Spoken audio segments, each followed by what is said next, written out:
All right. Thank you guys so much for having me out here.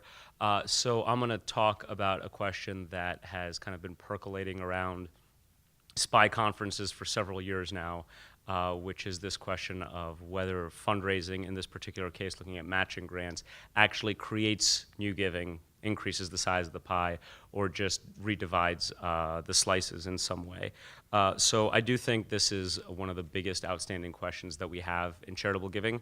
And obviously, this is, I don't know why it looks like that. It doesn't look like that on my screen over here. But we've got an increased, I'll just read it to you guys. We've got an increased attention to fundraising and altruism science, but no real increase in giving. And thankfully, this morning, John showed those slides for me, so I don't have to show you those exact figures. We see sort of a flat % of income across the board. And in this project, and this really does seem to be stacking up quite unpleasantly. But in this project, I look at closely related charities at DonorsChoose.org, and I have a, is this really not showing any of my stuff on here? This is really frustrating. All right, so what I have is panel data with project and day fixed effects. So I'm controlling for everything specific to a particular project at DonorsChoose.org, and I promise I'm going to tell you in nauseating detail how these things work over there, and also anything that may be going on in a particular day, which is especially important at DonorsChoose because both Oprah and Stephen Colbert are big fans, and you can see the spikes in the data where you can say, oh yeah, when I was watching the Colbert Report last night, he said something about them, and now today they have 10x the number of usual donations. Some of these projects are matched, and the way the matches are done is I think, plausibly exogenous, and I'm going to show you exactly what I mean by that. And so what I'm going to look at is how the number of competitors who are matched affects giving to a particular project. And these matches, and we're talking about both the number of competitors that you have today and the number of competitors, similar competitors, that you had over, say, the last 60 days or 30 days or 90 days. And I'm going to tell you what I mean by competitor, also in nauseating detail. And then I'll look at briefly at just the total amount of giving to DonorsChoose, kind of as a broad sense. Now, the one thing I can't tell you is where any of this money that's coming into DonorsChoose is coming from. I can only look at my very nicely controlled little world, but I don't know whether these donations are coming from new dollars. It's crowding out a Starbucks latte, or whether it's coming from a different similar charity. There's no evidence of crowd out from matching of civilian dollars, of donors' own dollars in this case. So let me zip through really quickly some of the foundational literature. We know that solicitation is really important. We know that matches can be really effective in, especially in increasing participation, but what we don't know is whether these activities increase total giving or just shuffle it around among various charities. So from theory, the bulk of theory work mostly focuses on competition between charities, and in fact, a lot of the optimal results in the theory literature really hinge on the assumptions one makes about whether increased fundraising activity increases the total pie or just shuffles it around. In terms of experiments, we've got both lab and field experiments, and in fact, at this very moment in one of the other rooms, Haley Harwell, one of our PhD students at A&M, is presenting a paper that sort of models the Ice Bucket Challenge that's joint with Catherine Eckel, and really you should all be over there, because I think it's a really, really cool lab experiment. And they show that with a fixed budget, since you guys don't get to see it, I'll give you the results. With a fixed budget that they give to students, and then they shock some of them to by kind of soliciting them for a particular charity in their choice, the total amount given out of the endowment that the students are given doesn't change, but the allocation changes in favor of the fundraised charity. We've also got some observational data, and ultimately, you just get mixed results, and it's a really tricky question to answer, because you frequently have a lot of difficulty looking at annualized data, or whether there's very rarely data on the individual charities. It's usually the type of charity, so you're looking at sort of sector by sector kind of crowd out. And then, as always, self-promotion disguised as a citation. In a previous paper that I wrote on using DonorsChoose, I found positive cross-price elasticities. That is to say, when giving was sort of more efficient to competitor charities, there was a little bit less giving to an individual charity. So there was a little bit of evidence for substitution in that context. Okay, so it's actually really worthwhile to think about what the ideal data for a question like this would be if we really wanted to know how do people allocate their funds when they're fundraised and perhaps respond to that fundraised charity. So of course we want all formal giving to charities. We also want all formal giving to non-charity causes. So if you think that a particular political candidate would introduce policies that are you think would really improve the state of things, that might count as part of your altruism budget. We also want all informal and casual giving because maybe you give more online, and we note that because it's now become easier to give online, and now you give less to panhandlers, and so in net the amount you give is zero, but we observe more of your formal giving. We also want to know across time. John made the great point or rather Jim made the great point about Bill Gates not really giving a lot of money earlier in his career, and actually came in for quite a bit of criticism for that, and now is extremely generous. So if we look at him on a lifetime basis, he's extremely generous. If we had taken a snapshot of his giving earlier in his career, he would look like he wasn't very generous. Some people may be equally altruistic, but are more risk averse, so they want more precautionary savings for their old age. But then they're more generous in their bequests, and on net, the altruism amount given is equal. And we can also get fancy. We could look at intra-family transfers. We could look at gifts of time, which some of my research suggests are substitutes for gifts of money. And we can look at willingness to pay more for charity-linked goods, where some of the funds accrue to charities. So, and then once we have all of these data across people's entire lives, we can perturb one fundraising to one charity and look at how it ripples across decades of giving, decades of volunteering, bequest plans, giving money to panhandlers, so on and so forth. So I think no one is ever going to answer this question in a way that is going to satisfy, the referee at a top econ journal who will ask for all of this. But I think that we can look at some nicely controlled environments, microcosms of this, like DonorsChoose, and see what goes on in there, with the big caveat that we may have perturbed one of these other things even as we examine one piece of it. So, what is DonorsChoose? A number of you are probably familiar with it. It's an online platform in the United States that allows public school teachers to post projects, and I'm going to show you a screen cap of what one of these project requests looks like, and then people go on and they can donate to it. What I'm going to tell you about is the data. I'm going to tell you about how the matching works at DonorsChoose. I'm going to define the set of competitors, and then I'm going to use fixed effects estimates to show you the effects of matching and competition from matched and unmatched projects. And I'm going to show you some time series evidence on the flow of funds to DonorsChoose based on how many projects are matched, sort of aggregated data. And again, matches don't seem to crowd out giving in this context. So DonorsChoose is not small.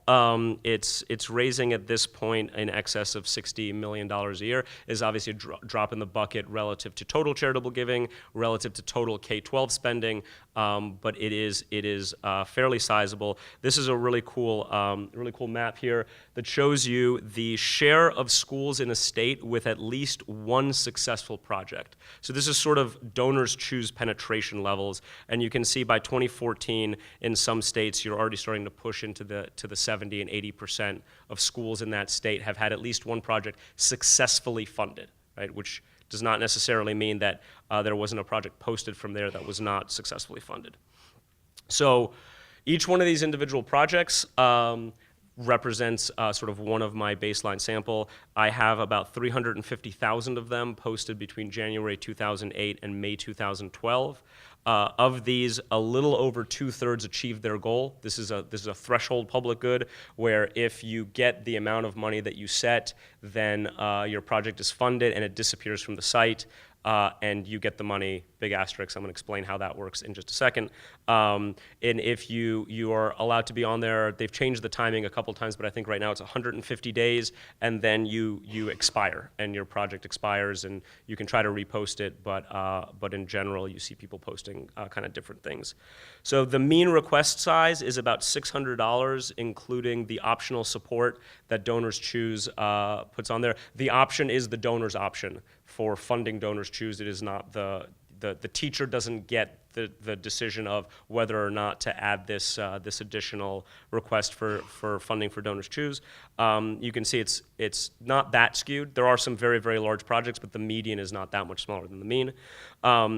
The mean project is live for about 80 days. Among successful projects, they're live for about 50 days, so it's not like if you don't get funded on day one, then you're just kind of out of luck. These things tend to be live for a reasonably long time. I turned this into a panel.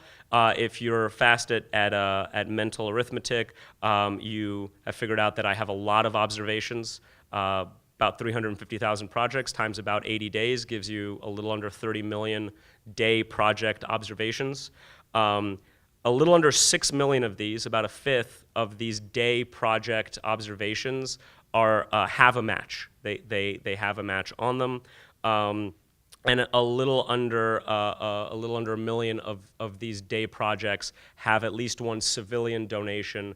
By which I mean this is someone who is not affiliated with DonorsChoose, not affiliated with a DonorsChoose partner, is opening their checkbook or more likely putting in their credit card and making a donation out of their own funds.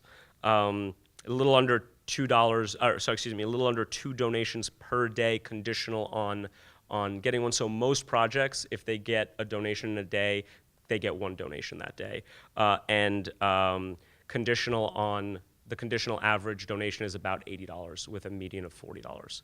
So what do these projects look like? Here is an economics project. They really pride themselves on their data and their transparency. So I don't know if you can read that, but at the top you can see that this is a supplies type project.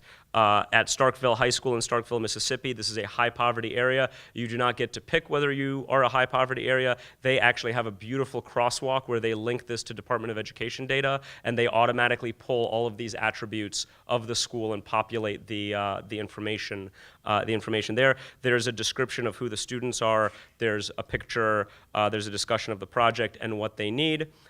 This is not actually a separate page, this is just scrolling down. And then here's the menu of what they need. The teachers don't get a check. The money goes to DonorsChoose, and they have sort of their own online store where the teachers can pick supplies from approved vendors, and that populates this list here. If they've been around for long enough and had enough successful projects, they can request to sort of go off book, but there's not very much of that. The vast majority of it is done through this. DonorsChoose purchases this stuff, sends it to the teacher takes pictures of themselves opening it with the kids, etc. They write thank you cards to the various donors, and then you've successfully completed your project. You can see there's a lot of transparency in the various fees that are on there. It tells you that this teacher has a particular affiliation. I actually don't know what Sonic is, but she has had 37 projects funded. How many students are going to be reached by it? Is it used by future students, et cetera, et cetera. And then there's some stuff over here where the DonorsChoose staff and volunteers explains how they vetted the project, right? So it's all very transparent, and they really worry about quality in these things. All of this stuff here is observable, okay? So all of these attributes here are observable. There's essentially nothing that is in their data that's about the project that's not on the web page, right? And that's actually really, really important for my research design. So the matches come from foundation and corporate partners, and they are done entirely on the basis of observables. And here's what I mean. DonorsChoose gave me a spreadsheet that looked like this. It was a lot of search criteria, like this one is a search criteria for high level poverty equals true and zone equals 323. Okay? They also gave me a start date and an end date and a total amount of dollars, but that was it. So essentially what this is saying is that on the start date, this particular partner automatically matched all projects that meet these criteria. right? And you'll notice there's no space here for, and also seems like a really nice teacher. It's all just, were you in zone 323, and were you a high poverty school as defined by us, and then you are automatically get this match. We tracked, the end dates weren't real end dates, they were placeholders in their data, so what we had to do was track the running total of matched funds and decide when the project actually ended. This was a bear of a data management thing that took the better part of 2 years. But in the end, we were able to get this panel where we know which projects were matched at which time.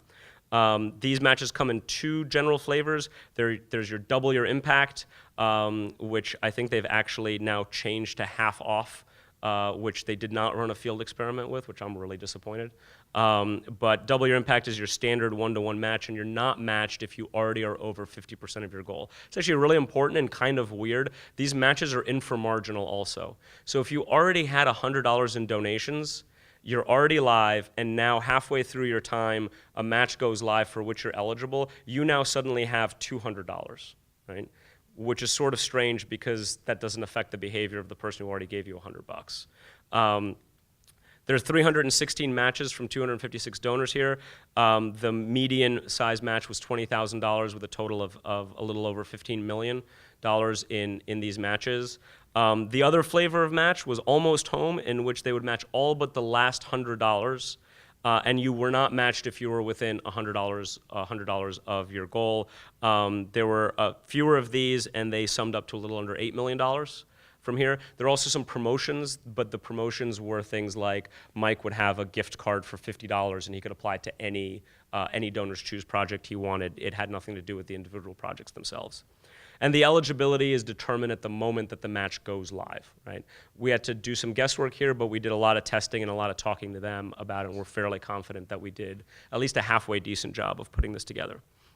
Okay, so in terms of the competitors, how do we define the set of competitors? Because it can't be all the projects. At any given time, there's like 15,000 projects live at DonorsChoose, and nobody is cross-shopping all of them. So what's a reasonable way to think about your competitors? Well, you can look at what the donors themselves actually do. So among the accounts, the donor accounts who give more than once, the average donor gives 70% of their donations to just one subject.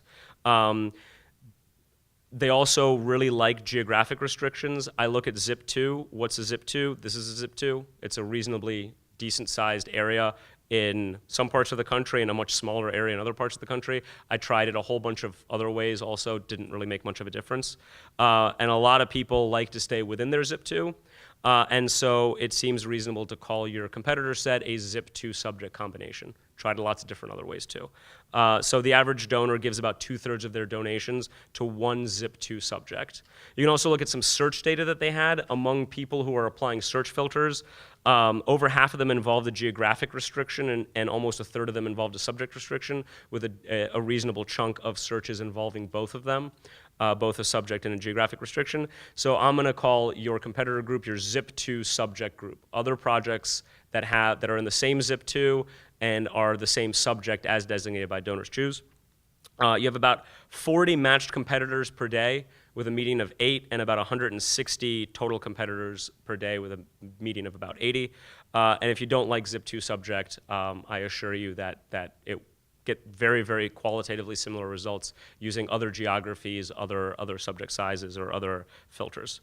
Okay, so the outcomes I look at, did you get a donation today?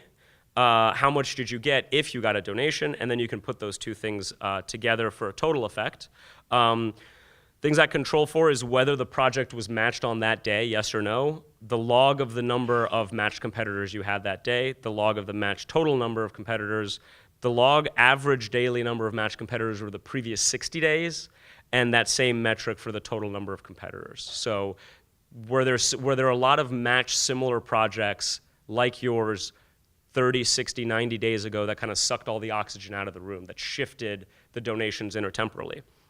For additional controls, we have sort of the number of days that the project's been around, project fixed effects, which is going to control for everything observable and unobservable that doesn't change about the project, like whether you like the way the teacher looks in the picture, and also the date fixed effects, which is going to get that Colbert effect out of there for you.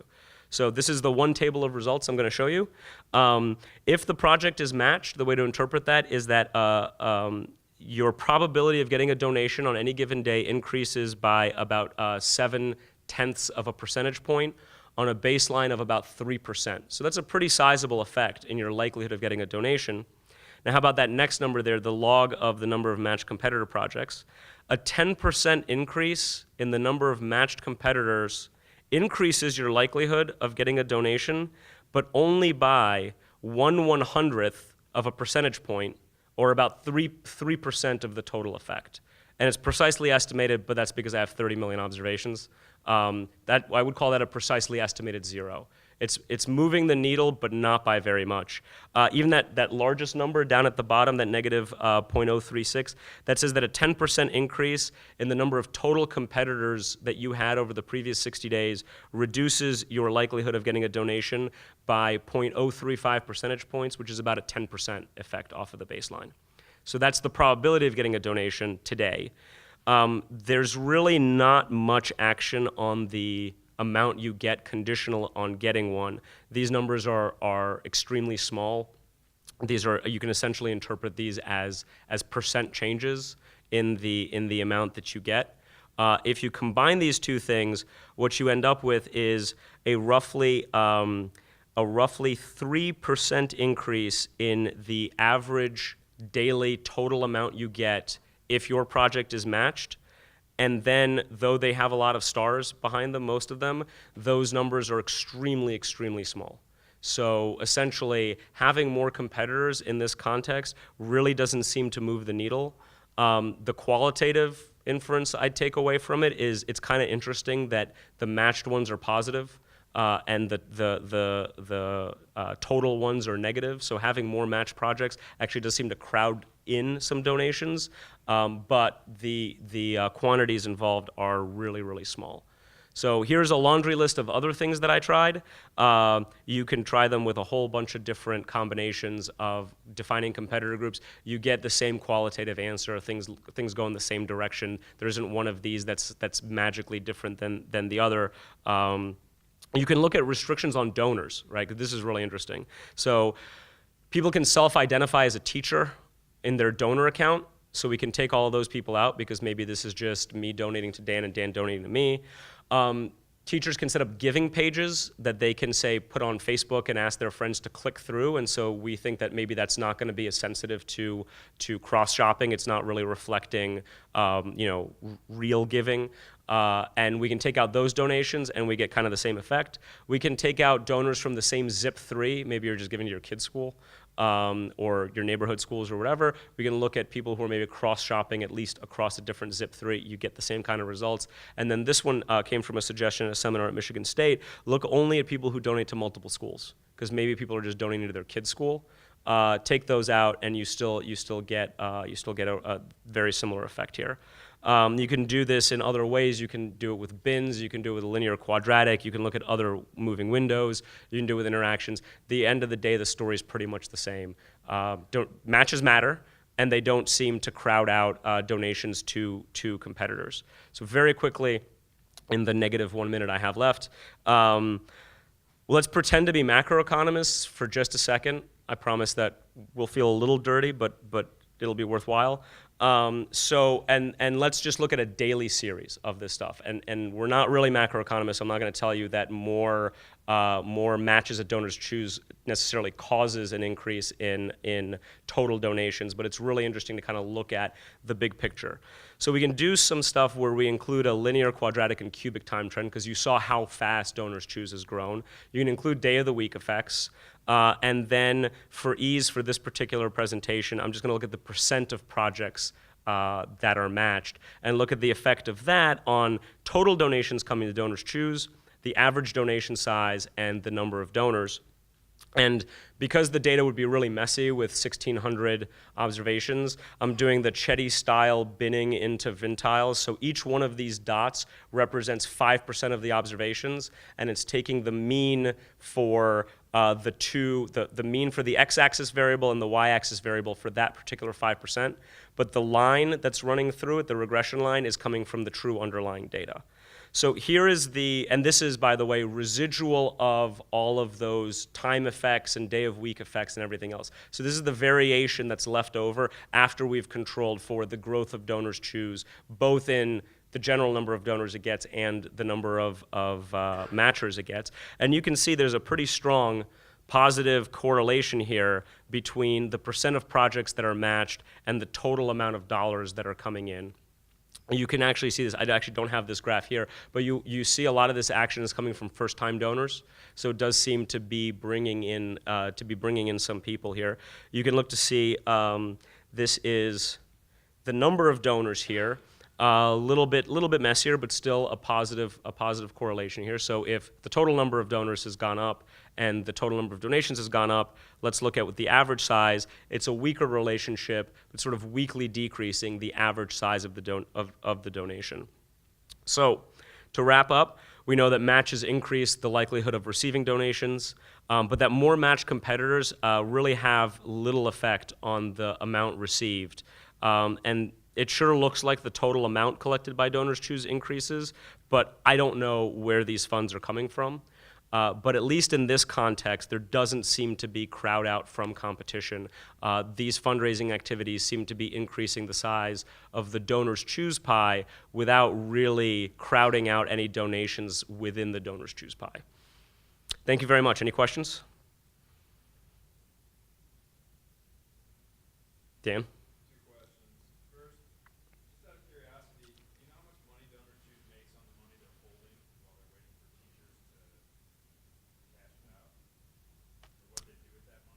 That's a really good question. I actually don't know. So you're talking about the money that someone has pledged, but has not yet been dispersed to the teachers. I don't know. That's a good question. And the other one was the really interesting results. Obviously, I think it would also be interesting. I don't know if it's possible to try to scale your results by looking at like site hits. So like, can you get a sense of to what extent your results are driven by or attenuated by traffic? Mm-hmm. No, I think that should be possible, right? With like Google Analytics or something. I don't. They certainly have these data, so I should be able to get that. That's really interesting. Yep. Rich? A lot of these matching experiments don't go into what the donors know about the details of the matching process and all the microeconometrics that's there. And have you begun to work with the different kinds of matches? Do you have any idea what the donors understood about the matching process? I don't know for sure what they understood. They tend DonorsChoose like splashes the double your impact or almost home logo on these things, and if you click on it, it takes you to something that explains that to you. I think you and I would both agree people are unlikely to click on anything that requires them to move their hand. But I have split it out, looking only at the almost home matches and only at the double your impact matches, and I don't have those results on me. I do remember not feeling like there seemed to be a particular difference in the results. I'm concerned with some matches that have price effects and some matches that are only income. Right. And some that are theoretic as to what those two are because you don't know the probability that the cap will be reached. Right. No, it's a good point, and honestly, I don't know what donors know about this stuff. It is strange that they do change the price for people who have already paid, which was their decision. It's kind of interesting, but yeah, it's a great question. Do they know if it's outside money if it would have been given in some other form if not matched? How do you mean, outside money? Well, on public radio, typically somebody is donating anyway, and they say, let's take it as a match. Oh, so the matches themselves. So the Whether or not it has an income effect on it, whether the income of the pool of potential donors has gone up as a result of this match. right. So I think what you're asking is, did the person who was going to set up a $20,000 match, were they planning on just giving the $20,000 to DonorsChoose anyway? Or what did the other donors assume about was the answer to that? Right. No, that's a really good question, and I don't know that we have any good answers to that in the literature at all. There. Is it possible as part of the underlying mechanism here is that getting a match energizes the teacher associated with the project or other parents associated with the project to recruit more? And if so, does that mean that this effect here is a little bit different from some of the effects we've seen experimentally? Yeah, so it's absolutely possible that getting the match is sort of energizing and changing things, and I think that's why it's really important to look at the results without the giving page information in there. And there's actually, I think Rich will probably find this pretty interesting, there is some anecdotal evidence that teachers will complete these things themselves when they're eligible for a match because they're worried about missing the cap, which again, running it by taking out the teacher accounts, running it by taking out the giving page accounts, which are the ones that are likely to be, if the effect disappeared when we took out the giving pages, then I think the answer would be it sure looks like teachers are trying to drive traffic to their own projects because now they're matched and they'll solicit more people for donations. So when the donors, the matchers are switching from, is that time? No, it's okay. Mike's gonna yield me a little bit of his time. I'll yield. Okay, I was just one last. I'll buy you a beer. I'll be brief. So the matchers can search for a project to match, right? And they can do it by the location and the site. No, they don't. The matchers determine the matches with those attributes and only those attributes. The smallest one that I've seen, I think, was 3 elementary schools in Los Angeles. And within that, it's like assumed to be random which one gets the match. No, they all get the match. They all, Get the match. It's like, yeah. If the match is for math classrooms in California, then every math classroom in California is matched. and they can get the almost home even with no donation. There's generally a cap on how much it is, so that the size of the project, so that a $5,000 project doesn't take up all the money. Yep. All right. Thanks a lot.